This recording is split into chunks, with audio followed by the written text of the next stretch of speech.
Jasmine Alvarez and Tia Monroe had been best friends since third grade, bonded over their love of alt-rock bands and rebellion. By the time they hit 17, they were practically inseparable. When they heard that Glass Shadows was coming to town for one night only, they swore they'd be in the front row, screaming every lyric, but tickets were $180 each. Neither of them had jobs. "Come on, Jazz," Tia said one hot summer afternoon, sprawled out on the couch in Jasmine's garage. "We're not missing this. It's Glass freaking Shadows. We've waited like 3 years." Jasmine sighed, brushing her dark curls off her sweaty forehead. "I've got $30 maybe. My mom's tapped out until payday." Then Tia leaned in, lowering her voice like she was telling a ghost story. "You know the Hunan Garden 2 blocks over? Where that group of seniors hit last month? They got away with it." Jasmine sat up. "No, they didn't." "Yes, they did," Tia insisted. "My cousin Marvin said one of the guys was bragging about it at a party. In and out in 5 minutes. Took like $1,000 from the till. No cameras, old owners, no cops." Jasmine paused, the hum of the oscillating fan suddenly louder. "That's insane, but genius. We do it just once. Grab what we need. No one gets hurt. No one knows. In and out. Think about it.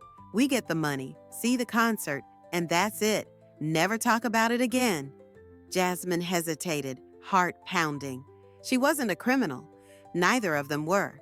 But the idea lodged itself in her brain like a splinter. That night, they sat at Tia's kitchen table with a notebook, drawing floor plans from memory and figuring out when the place would be emptiest. Tia's older brother lent them black hoodies and masks. They even practiced how fast they could get in and out, using Jasmine's garage as a stand-in. Friday night came too fast. Hunan Garden closed at 10 p.m. They planned to hit it at 10:45. Tia boosted her dad's bolt cutters for the back gate. Jasmine brought gloves and a crowbar from her uncle's toolbox. They slipped through the alley like shadows, adrenaline masking the sweat on their backs. Tia whispered, "You ready?" "No," Jasmine replied honestly. "Let's just get it over with." Tia cracked the back door in seconds. The restaurant was dim, the smell of soy sauce and grease hanging in the air like ghosts. Jasmine's hands trembled as they crossed into the kitchen, heart thudding like a drum solo. The register sat on the counter, lonely and glowing. Suddenly, a voice barked in Mandarin. Jasmine froze. From the back, an old man appeared. Mr. Liang, the owner. They hadn't counted on him staying late. "Go!" Jasmine hissed, but Tia lunged for the register. "Give it!" Tia yelled, trying to pull the drawer out. Mr. Liang grabbed a metal ladle and swung. Jasmine saw it all in slow motion.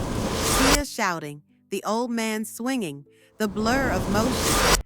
Then a crack. Tia staggered back, hitting her head on the edge of the counter. "Tia!" Jasmine screamed. Blood pooled by her head. Jasmine dropped to her knees, but Tia's eyes were already glassy. Her chest didn't move. Mr. Liang stood frozen, horror and rage etched on his face. Jasmine backed up, her stomach turning inside out. "I'm sorry," she whispered, then ran. She ran until her lungs burned and her legs gave out. She kept running, in the dark, in the fear, in the silence of her mind.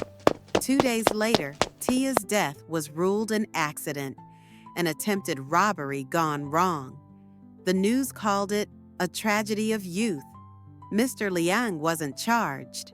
The neighborhood buzzed for a week and moved on. Jasmine didn't wait for it to fade. She cleaned out her bank account and used Tia's cousin's ID to buy a Greyhound ticket. Destination, Phoenix, Arizona. New name, new life. Now, Jasmine works at a bookstore in a quiet suburb under the name Cassie Rivera. She lives in a small studio with a cactus on the windowsill and a poster of glass shadows above her bed. She never did see them live. Every night she dreams of Tia. Sometimes they're back in the garage, laughing about the band. Other nights, it's the kitchen of the restaurant, the flash of blood, the sound of a ladle hitting bone. She knows she got away, but she'll never really escape. One rainy Thursday afternoon, rare for Phoenix, she sat alone in a corner booth at a downtown coffee shop, her laptop open but untouched. A Glass Shadows hoodie hung from the back of her chair. She just started sipping her drink when someone slid into the seat across from her. She looked up and froze. It was Malik, Tia's boyfriend. Same intense eyes, same buzz cut, same scar above his left brow from that time he tried to ollie off the school steps. "Hey, Jazz," he said quietly.